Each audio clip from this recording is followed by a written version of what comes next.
Les forces armées françaises ont arraisonné un pétrolier appartenant à la flotte fantôme russe une semaine après que celui-ci a navigué près des côtes du Danemark. Deux membres de son équipage qui se présentent comme le commandant et son second ont été placés en garde à vue.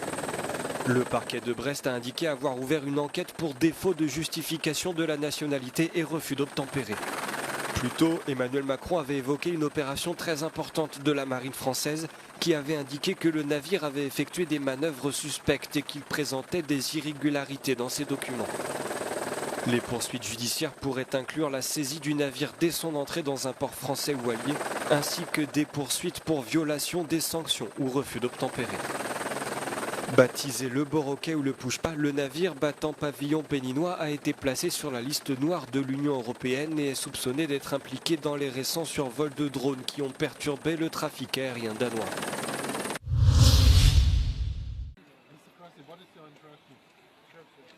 Alors que la centrale nucléaire de Zaporijjia est déconnectée du réseau électrique ukrainien depuis plus d'une semaine, Volodymyr Zelensky et le chef de l'organe de surveillance nucléaire de l'ONU, Raphaël Grossi, font part de vives inquiétudes quant à la sécurité énergétique de la région. Actuellement alimentée par des générateurs diesel de secours pour refroidir ses 6 réacteurs non opérationnels, la centrale est hors de danger immédiat selon Raphaël Grossi. Le directeur de l'AIEA affirme que l'installation pourrait continuer à fonctionner en toute sécurité pendant plus de 10 jours, mais avertit toutefois que le dispositif n'est pas viable dans le temps. Volodymyr Zelensky a quant à lui qualifié la situation de critique. Le président ukrainien accuse Moscou d'être responsable de l'attaque qui a privé la centrale de son alimentation. Le porte-parole du Kremlin, Dmitri Peskov, réfute cette affirmation. Selon le responsable russe, les lignes électriques ont été endommagées par des tirs d'obus ukrainiens.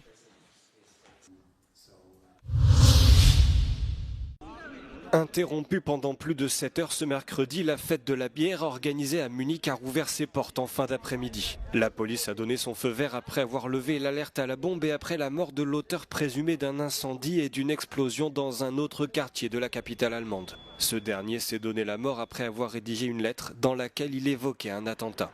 La police a trouvé des engins explosifs avant de l'appréhender. Grièvement blessé, le suspect est décédé peu après. L'homme est également soupçonné d'avoir blessé sa mère de 81 ans et sa fille de 21 ans.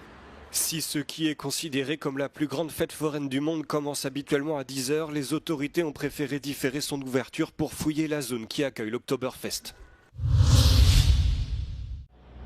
La police judiciaire portugaise a retrouvé un garçon de 10 ans vivant dans une maison abandonnée dans une petite commune située entre Porto et Braga. L'enfant, porté disparu depuis juillet dernier, vivait avec son père toxicomane dans des conditions précaires, sans eau courante ni électricité.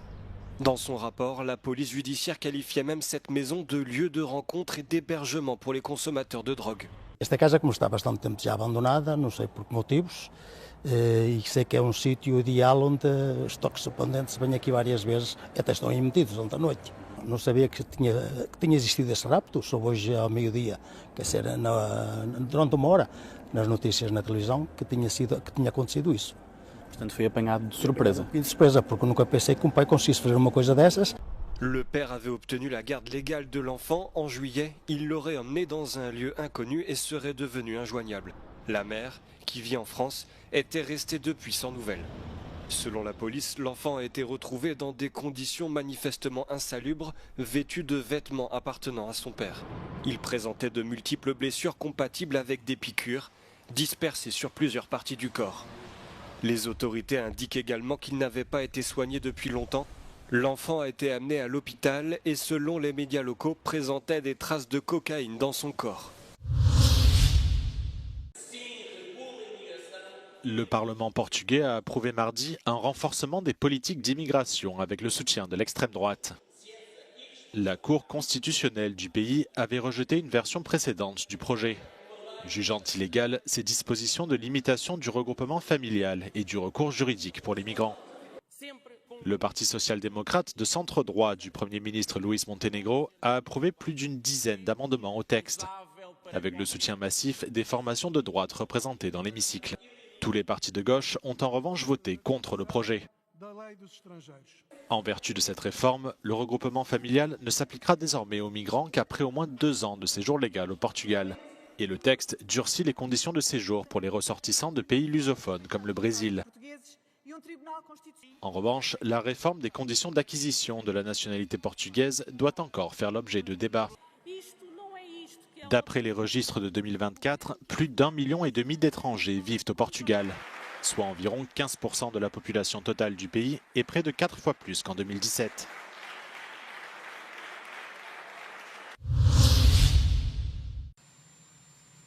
U.S. President Donald Trump has signed an executive order promising to defend Qatar, even authorizing military action if the country comes under attack again. The move follows last month's Israeli airstrike on Doha that targeted Hamas leadership. The Palestinian group had been meeting in the Qatari capital on September 9th to review a U.S.-backed ceasefire proposal. 6 people were killed, including a Qatari security officer. According to the executive order posted on the White House website, Qatar is described as a, quote, steadfast ally in pursuit of peace, stability, and prosperity, both in the Middle East and abroad. It also states that any attack on Qatar would be viewed as a threat to U.S. peace and security. The order is dated Monday, the same day Israeli Prime Minister Benjamin Netanyahu was in Washington to formally apologize for the strike. Qatar and the U.S. have close ties, as the Gulf nation hosts the largest American base in the Middle East. And just this week, Qatari mediators helped secure the release of another American from Taliban custody, the 5th U.S. citizen released this year. Adel Halim, Euronews, Doha. Privé d'accès à Internet et à la téléphonie mobile, l'Afghanistan est coupé du reste du monde depuis lundi. Alors que l'association de défense des droits numériques NetBlocks alerte de l'isolement numérique de la population, le gouvernement taliban nie toute intention d'interdire l'accès au réseau et invoque un remplacement d'anciens câbles à fibre optique pour justifier les coupures de communication. Cette panne nationale paralyse le pays et notamment son économie. Le secteur bancaire, les échanges commerciaux mais aussi le trafic aérien sont fortement perturbés, tout comme l'accès aux soins et à l'éducation de la population. L'ONU s'inquiète de conséquences désastreuses sur le plan économique et humanitaire pour le pays et exhorte le régime islamiste à rétablir les communications numériques au plus vite.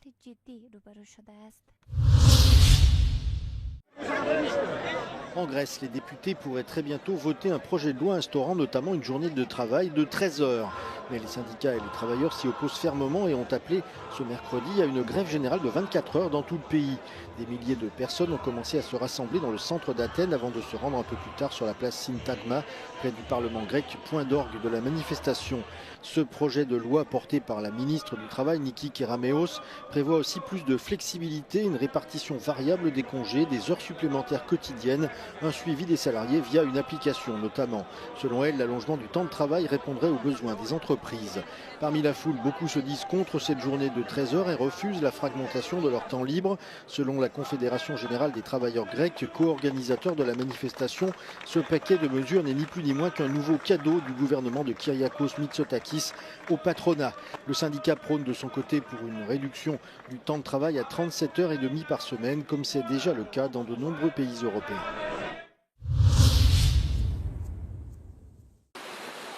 Les restes de l'ouragan Gabriel ont frappé Ibiza avec des pluies torrentielles et des vents violents. Plus de 200 litres d'eau au mètre carré sont tombés sur l'île espagnole en à peine 2 heures. Les caniveaux ont été submergés, les rivières sont sorties de leur lit, emportant des voitures. Même les boîtes de nuit les plus populaires ont été inondées, les sous-sols et les parkings souterrains également. Cet homme n'a pas eu le temps d'évacuer ses objets de valeur.